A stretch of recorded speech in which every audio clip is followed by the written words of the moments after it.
Rahayu, Rahayu, Rahayu. Apa kabar semuanya? Saya harap kalian tetap dalam keadaan sehat dan bahagia.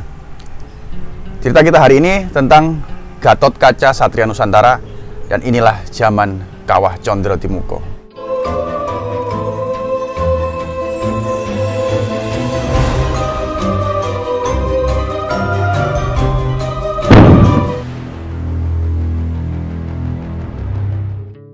Nah, di dalam kisah pewayangan, di sana terdapat sebuah cerita atau dikisahkan sebuah cerita tentang seorang kesatria atau salah satu dari kesatria Pandawa itu menikahi seorang putri dari kerajaan Pringgondani yang bernama Arimbi. Ya. Nah, dari hasil pernikahan salah satu Pandawa yang bernama Werkudara itu bersama Dewi Arimbi, beliau berdua dikaruniai seorang anak yang bernama bayi Tetuka. Nah, pada saat kelahiran Tetuka, ada hal aneh yang terjadi di mana Tetuka sendiri pada saat lahir itu tali pusarnya tidak dapat dipotong. Ya. Jadi tali pusarnya tetap tidak bisa dipotong dengan menggunakan senjata tajam apapun ya. Nah, Tetuka sendiri bisa disebut sebagai seorang putra dari Pandawa atau keturunan dari Pandawa dan keturunan dari raksasa ya. Tak terasa sudah 1 tahun usia Tetuka, tapi ternyata tali pusar Tetuka sendiri itu belum juga bisa dipotong. Dan akhirnya Werkudara sendiri itu akhirnya minta tolong kepada saudaranya Arjuna, di mana Arjuna sendiri berarti sebagai pamannya Tetuka ya. Dia minta tolong kepada Arjuna, dan Arjuna akhirnya pergi bertapa untuk mencari jalan keluar bagaimana cara untuk memotong tali pusar bayi Tetuka. Dan akhirnya Arjuna sendiri mendapatkan sebuah jawaban, dan ia mendapatkan sebuah pusaka dari Batara Narodo ya. Dan Arjuna mendapatkan sebuah keris yang bernama Kontawijaya. Tapi karena terjadi kesalahpahaman, Arjuna sendiri hanya mendapatkan sarung dari keris Kontawijaya itu. Tapi anehnya sarung tersebut juga sudah bisa memotong tali pusar bayi Tetuka. Dan setelah dipotong, ternyata sarung dari keris tersebut masuk ke dalam perut bayi Tetuka. Sarung tersebut melebur menjadi satu ke dalam badan Tetuka dan menjadikan bayi Tetuka itu seorang bayi yang sangat kebal dan kuat ya. Jadi setelah itu mendengar berita itu, para dewa pun akhirnya memutuskan untuk menceburkan atau menempa bayi Tetuka di dalam Kawah Condro Timuko ya. Dan setelah diceburkan, semua Batara atau semua dewa, hampir seluruh dewa itu memasukkan pusaka-pusakanya ke dalam Kawah Condro Timuko itu, dan semuanya melebur menjadi satu masuk ke dalam badan bayi Tetuka.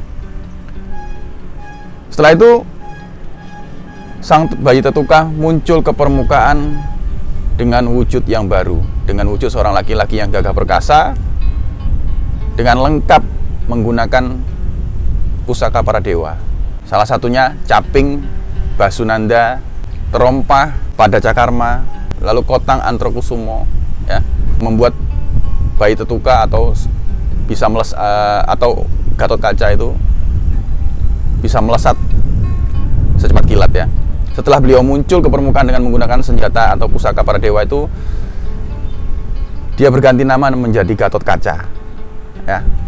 Nah, jika kita kaji secara mendalam cerita tentang Gatotkaca itu ya, ini adalah sebuah legenda yang diceritakan oleh leluhur kita, yang dibuat sedemikian rupa sebuah kisah dalam pewayangan oleh leluhur-leluhur Nusantara untuk memotivasi jiwa-jiwa ksatria agar mau dan siap dalam kondisi penempaan dalam bentuk apapun ya. Nah, untuk Kawah Condro Timuko sendiri kan itu ya, sekarang kita tahu ada namanya kawah namanya Condro Timuko di salah satu gunung ya. Di Dieng ada, di Lawu ada ya. Jadi Kawah Condro Timuko sendiri dimaknakan menurut saya itu adalah tempat suci untuk penempaan seorang ksatria. Nah, jika kita melihat kondisi negara kita saat ini, kita sedang dalam keadaan seperti dalam Kawah Condro Timuko itu, dihimpit dengan keadaan negara yang sedang dilanda krisis kepercayaan, dilanda wabah yang tak berkesudahan, belum lagi bencana ada di mana-mana. Jadi memang keadaan-keadaan itu diberikan kepada kita semua makhluk bumi ini.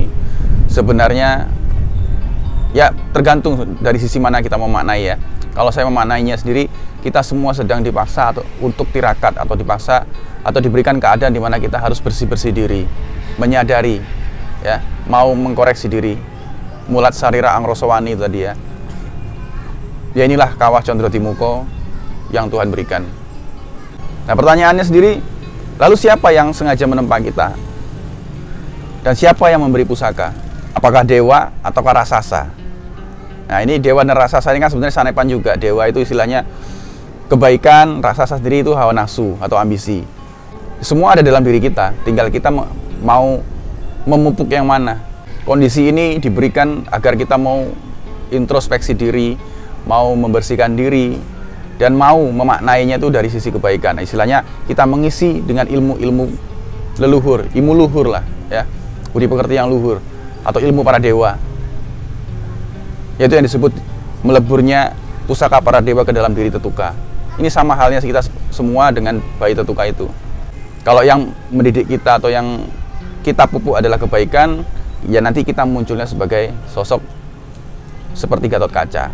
Jika kita yang dipupuk itu adalah ambisi, ya kita muncul sebagai raksasa, istilahnya kayak gitu.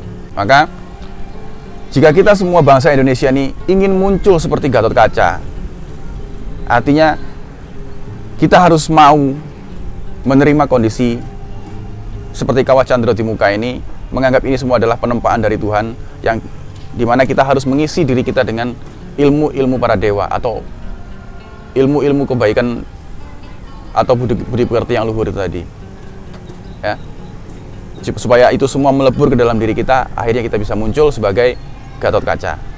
Ya kalau bisa jangan sampai mengisi diri dengan kondisi mengisi diri dengan angkara murka ya. Ya memang dalam kondisi seperti ini orang justru kepepet semuanya. Makanya kita dengar berita banyak yang terjadi kejahatan-kejahatan sedikit meningkat ya, karena orang dalam kondisi seperti ini sulit mencari makan, sulit mencari pekerjaan. Akhirnya banyak, karena sudah saking kepepetnya, akhirnya melakukan hal-hal yang tidak diinginkan. Ya ini semua pilihan.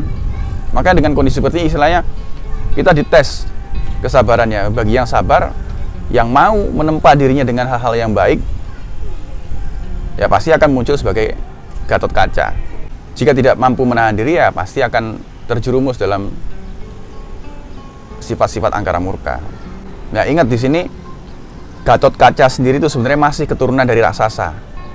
Ya, tapi beliau karena diisi dengan pusaka-pusaka para dewa itu, akhirnya beliau sendiri mampu muncul sebagai kesatria yang diandalkan para dewa.